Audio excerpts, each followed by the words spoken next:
पैसा दुनिया को बना भी सकता है और मिटा भी सकता है। जो जैसे इसका इस्तेमाल करेगा वैसा ही परिणाम भी मिलेगा। पैसे की बात आज मैं इसलिए कर रहा हूं क्योंकि इस पैसे की ही वजह से दुनिया के कई देशों में तख्ता पलट हो चुका है। कई राष्ट्रपति, प्रधानमंत्री अपने देश को छोड़कर भाग चुके हैं और इसके उदाहरण देखने के लिए आपको बहुत ज्यादा दूर जाने की जरूरत नहीं है। भारत के चारों तरफ नजर अगर आप दौड़ाएंगे तो पता चल जाएगा। बांग्लादेश दिखेगा, पाकिस्तान दिखेगा, श्रीलंका दिखेगा, नेपाल दिखेगा, थोड़ा दूर अगर जाओगे तो सीरिया भी दिख जाएगा। और इन सब के पीछे आप एक ही नाम सुनाई देगा आपको, और वो नाम है डीप स्टेट। इसी डीप स्टेट की चर्चा पिछले दिनों देश के संसद में भी सुनाई आपको दी होगी। एक सवाल आपके कानों में जरूर पड़ा होगा कि सोनिया गांधी बताओ, सोरोस के साथ तुम्हारा रिश्ता क्या है? रिश्ते का तो नहीं पता क्या है, और पता लगाने का काम सरकार का है, वो लगा लेगी। लेकिन ये डीप स्टेट भारत में लंबे वक्त से इतना एक्टिव क्यों है? वो दौर भला ही इंदिरा गांधी का रहा हो या फिर आज का दौर प्रधानमंत्री का हो, आज आपको वो वजह बताएंगे। क्योंकि डीप स्टेट कोई संस्था तो नहीं है, ना कोई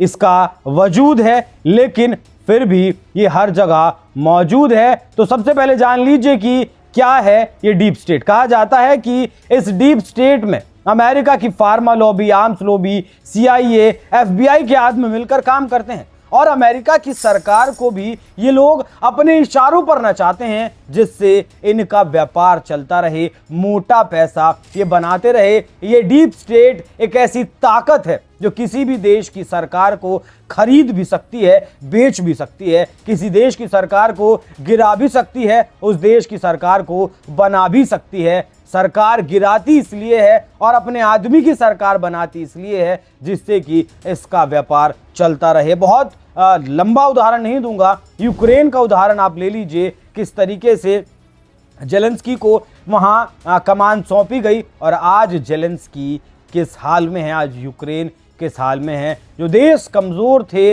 वो तो इनके पैसे के जाल में फंस गए, लेकिन भारत आखिर इनके जाल में फंस क्यों नहीं रहा है और भारत को फंसाना ये क्यों चाहते हैं? तो सबसे पहले ये समझ लीजिए कि भारत अब तक दुनिया का सबसे बड़ा बाजार हुआ करता था, लेकिन आज भारत दुनिया को बाजार के रूप में देख रहा है। उदाहरण के तौर पर अडानी को ही ले लीजिए। ट्रंप को बधाई देने के बाद अडानी ने अमेरिका में $10 बिलियन के निवेश का ऐलान कर दिया। पहले उन्होंने एक ट्वीट किया बधाई देने के लिए ट्रंप साहब को, और कुछ दिनों के बाद एक और ट्वीट उन्होंने कर दिया जिसमें $10 बिलियन के निवेश का उन्होंने ऐलान कर दिया। इस ऐलान में कहा था कि वो अमेरिका में 15,000 नौकरियों का उत्सर्जन करेंगे। ये ऐलान गोरे लोगों को पसंद नहीं आया कि एक सांवला आदमी हमें नौकरी देगा। बस एक और हमला ठोक दिया गया अडानी पर। अडानी की एक कोर्ट में, अमेरिका की एक कोर्ट में अडानी के ऊपर एक मुकदमा चला दिया गया। कह दिया गया कि हमारे यहाँ से जो पैसा फंड के रूप में इकट्ठा किया है वो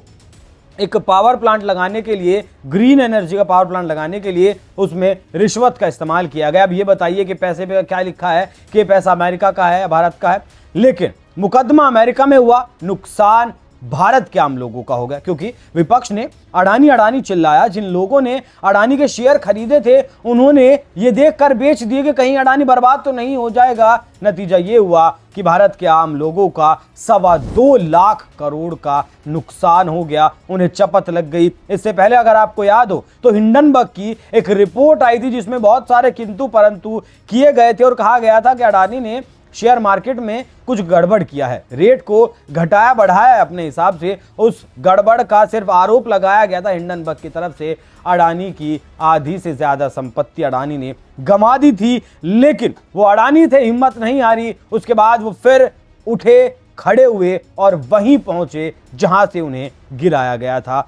फिर एक और हमला किया गया सेबी चीफ को लेकर, फिर एक और हमला किया गया अब अमेरिकी कोर्ट में केस दर्ज करवाने को लेकर। हिंडनबर्ग 2 बार अडानी पर हमला कर चुका है, लेकिन क्यों कर चुका है कभी आपने सोचा है? नहीं सोचा होगा, क्योंकि अडानी भारत से निकलकर दुनिया में ब्रांड बन रहा था और बन भी रहा है, और दुनिया में सुपर पावर कहे जाने वाले देश को ये कतई पसंद नहीं आया। अब थोड़ा पीछे चले जाइए, किसानों के लिए जो कानून लाए गए थे, जो वरदान साबित हो सकते थे, सरकार का ऐसा कहना था, लेकिन एक चिंगारी लगानी थी, लगाई भी गई और लेकिन भड़का नहीं सके। राहुल गांधी सिर्फ दिखाने के लिए किसानों के कथित नेताओं को संसद में मिलने के लिए बुलाते हैं। आज भी किसान आंदोलन चल रहा है दिल्ली में। सरकार बात करने के लिए तैयार है, लेकिन किसान बात करने के लिए तैयार नहीं है, क्योंकि शायद डोनाल्ड लू इस वक्त भारत में अपनी सेवाएं दे रहा है। इस वक्त भारत में वो मौजूद है। ये वही डोनाल्ड लू है जिसके ऊपर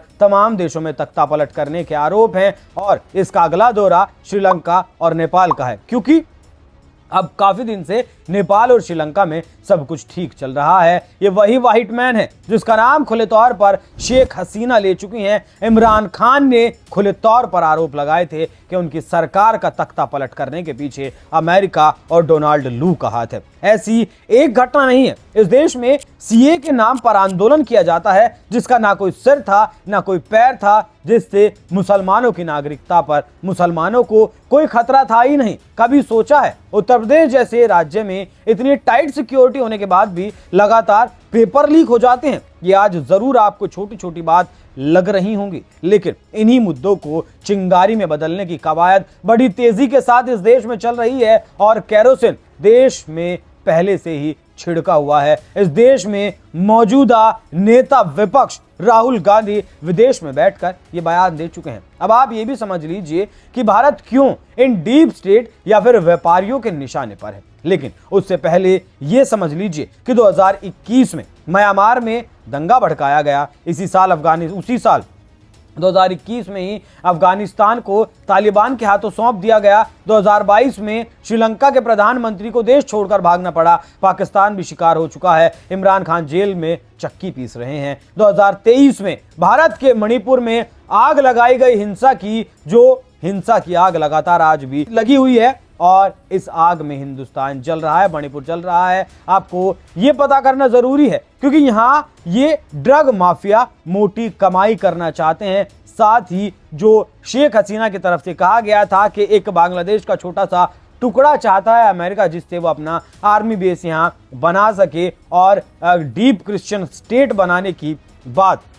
2034 तक और 1985 में ऐसी योजना बनाई गई थी। ऐसे कई दस्तावेज निकलकर सामने आए हैं, जिसमें कुछ हिस्सा बांग्लादेश का, कुछ हिस्सा म्यांमार का और कुछ हिस्सा भारत का। मतलब वही मणिपुर वाला जो बेल्ट है उसी में, क्योंकि वहां ड्रग्स की खेती एक मोटे तौर पर होती है। लेकिन एक नैरेटिव यहां भी गढ़ा गया। आपने देखा होगा राहुल गांधी के पास दो ही मुद्दे हैं, पहला मणिपुर है और दूसरा अडानी है, और ये दोनों ही डीप स्टेट के निशाने पर है। इसी साल बांग्लादेश में अमेरिका का पिट्ठू सरकार में बैठा दिया गया। एक बार फिर से सीरिया तख्ता पलट का शिकार हुआ है। अब आप आ जाइए वापस से भारत में। क्यों भारत इन डीप स्टेट वालों के निशाने पर हैं? पहला तो भारत में 140 करोड़ की आबादी है, मतलब बड़ा बाजार है। फार्मा से शुरू करते हैं, इतना बड़ा देश है तो दवाइयों की जरूरत तो ज्यादा पड़ेगी ही। आम जिंदगी की बात तो नहीं करेंगे, उसे छोड़ दीजिए। कोरोना की बात देख लीजिए। दुनिया के बड़े बड़े देश वैक्सीन के लिए जिस वक्त कोरोना में तरस रहे थे, कुछ देशों ने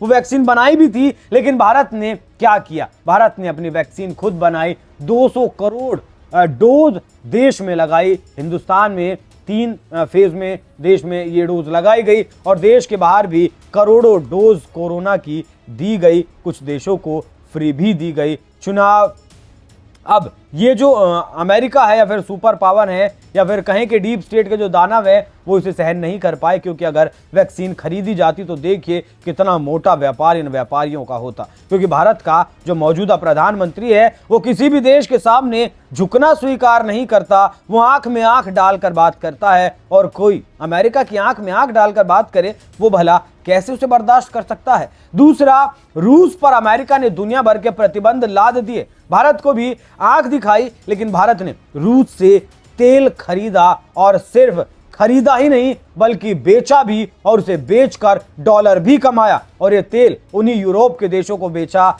जो अमेरिका के पिछलग्गू बने थे, जो अमेरिका के साथ साथ हिंदुस्तान पर उस वक्त दबाव बना रहे थे कि हिंदुस्तान को रूस से तेल नहीं खरीदना चाहिए, क्योंकि जो पैसा भारत रूस को देगा उस पैसे से रूस यूक्रेन पर हमला कर रहा है, बम बरसा रहा है। बाद में उन्हीं देशों ने माना कि भारत से तेल गैस अगर नहीं खरीदी जाती तो उनके देशों की अर्थव्यवस्थाएं चरमरा जाती। मोदी को धन्यवाद भी दिया। मतलब देखिए, प्रधानमंत्री मोदी ने तमाम प्रतिबंधों के बाद रूस से कच्चा तेल खरीदा, उसको रिफाइन किया और यूरोप के देशों को बेचा भी, बेचकर वहां से डॉलर भी कमाया, उनकी अर्थव्यवस्था को भी बचाया। और ये अमेरिका को पसंद नहीं आने वाला था, क्योंकि भारत की इस नीति की बदौलत जहां रूस को बहुत ज्यादा कमजोर हो जाना चाहिए था, वो कमजोर तो नहीं हुआ बल्कि और ज्यादा मजबूत हो गया।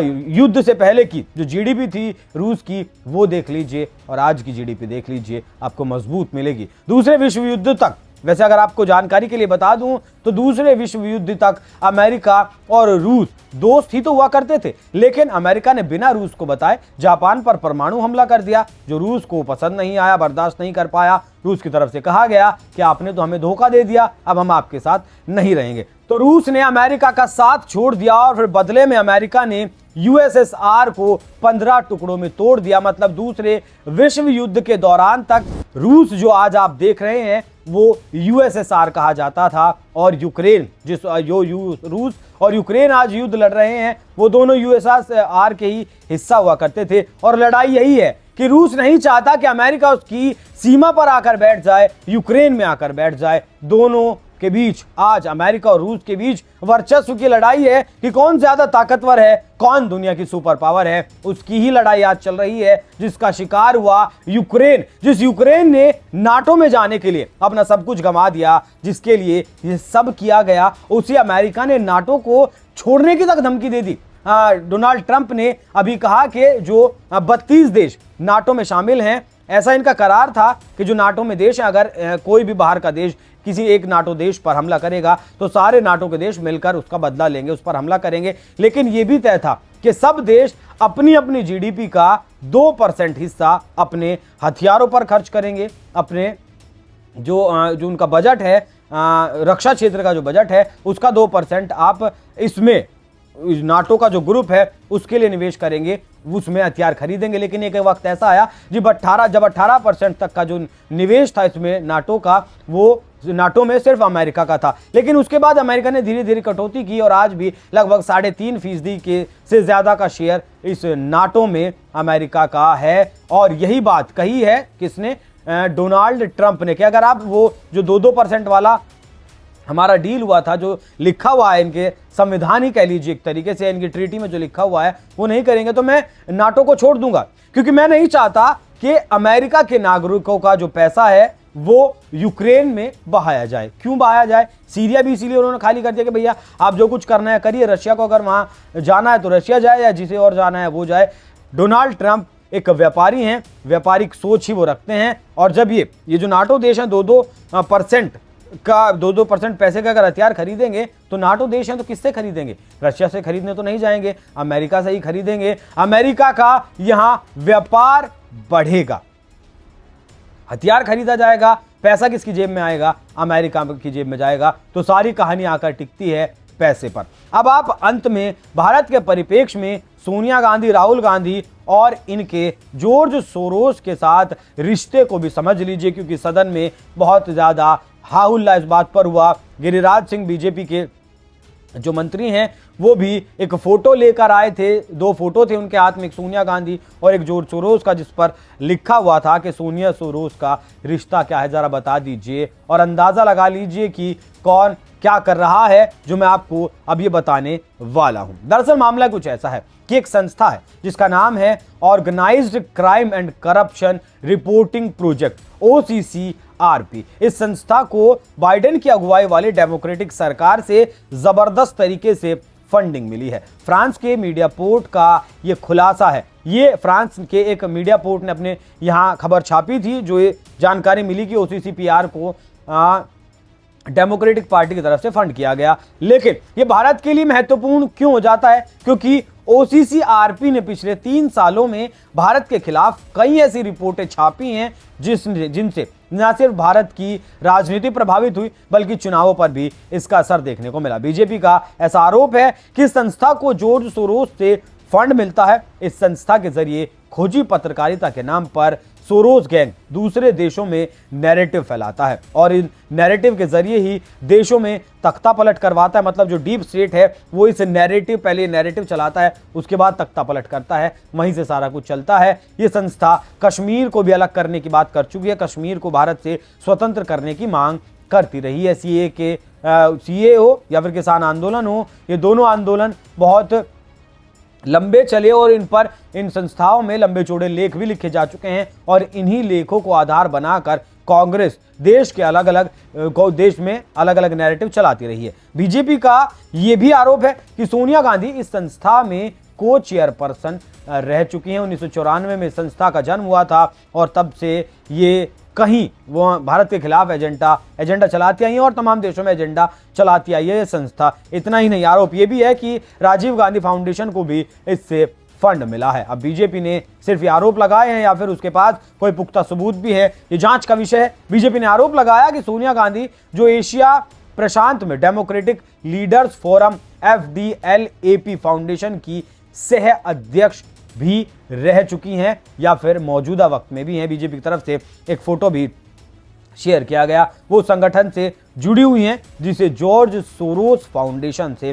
फंड किया जाता है। बीजेपी का ऐसा भी आरोप है कि राहुल गांधी ने अडानी को लेकर जब प्रेस कॉन्फ्रेंस की तो जॉर्ज सोरोस फंडेड OCCRP ने इसका लाइव टेलीकास्ट किया। अब मुझे बताइए कि राहुल गांधी अगर अडानी के मामले पर प्रेस कॉन्फ्रेंस करते हैं तो इसमें OCCRP अगर इसका लाइव टेलीकास्ट करती है तो दूसरे देश में कौन अडानी के मुद्दे को देखेगा, लेकिन फिर भी किया गया क्योंकि पूरा शायद एक इकोसिस्टम काम करता है। ये उनके मजबूत और खतरनाक संबंधों को दिखाता है, ऐसा बीजेपी का आरोप है और भारतीय अर्थव्यवस्था को पटरी से उतारने की उनकी कोशिशों को उजागर करता है। पटरी से अर्थव्यवस्था को उतारने से मतलब है जब अडानी पर हमला हुआ तब भारत का शेयर बाजार लोअर सर्किट में पहुंच गया, मतलब वो बुरी तरीके से ध्वस्त हो गया, गिर गया, लाखों करोड़ रुपए का नुकसान हुआ। और ये पैसा किसका जाता है? देश के आम आदमी का, जिन्होंने अडानी पर भरोसा करके उसके शेयर खरीदे हैं। और जब इस तरीके की रिपोर्ट्स आती हैं वो जल्दीबाजी में अपने शेयर बेचते हैं और इन्हें खरीदने वाले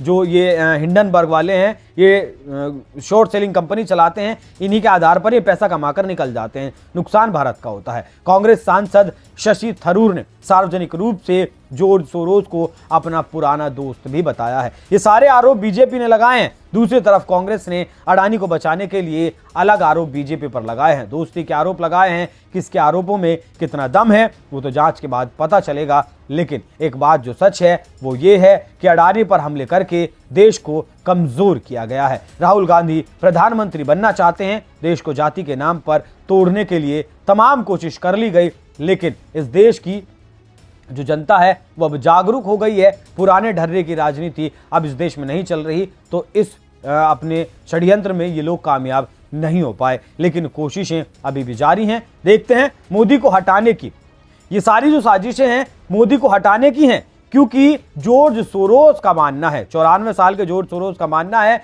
कि मोदी सरकार फासिस्ट सरकार है। भारत में इस वक्त डेमोक्रेसी नहीं है। जॉर्ज सोरोस के मुताबिक तीसरी बार भारत के लोगों ने 100 करोड़ वोटर्स ने इस बार वोटिंग किया। वोटर्स थे इस बार के 2024 के चुनाव में, उन लोगों ने वोट नहीं किया। उन लोगों ने 99 सीटें कांग्रेस पार्टी को नहीं दी, बीजेपी को 240 सीटें नहीं दी, बल्कि प्रधानमंत्री मोदी जबरदस्ती आकर प्रधानमंत्री की कुर्सी पर बैठ गए। जिस तरीके से बहुत सारे लोग उन्हें डिक्टेटर भी कहते हैं, उसी डिक्टेटर वाली कड़ी में ये जॉर्ज सोरोस भी मानता है कि भारत में फासिस्ट सरकार है और इस सरकार को बदल देना चाहिए। $100 बिलियन खर्च, $1 बिलियन खर्च करने की बात वो कह चुका है। $1 बिलियन का मतलब है 8,700 करोड़ रुपए के लगभग। अब उसने राशि बढ़ा भी दी है, बल्कि $2 बिलियन की राशि उसने कर दी है, जिससे कि वो भारत की सरकार का तख्ता पलट कर सके और भारत में फिर अपने हिसाब से, जो भारत में नई सरकारें आएंगी उनके हिसाब से, अपने हिसाब से वो अपने व्यापार को फलने फूलने दे सके। बाकी मोदी को हटाने की ये साजिश सफल होती है या नहीं वो तो देखने वाली बात होगी आने वाले वक्त में, क्योंकि छोटी छोटी चिंगारियां लगातार इस देश में लगाई जा रही हैं। केरोसिन इस देश में छिड़का हुआ है ही, तो अब ये चिंगारी आग में बदलती है, नहीं बदलती है, ज्वालामुखी बनकर फूटती है, नहीं फूटती है, वो देखने वाली बात होगी। बाकी जो भी कुछ आपको बताया गया, जिस आधार पर बताया गया, उस पर क्या कुछ आपकी राय कमेंट कर जरूर बताएं। धन्यवाद।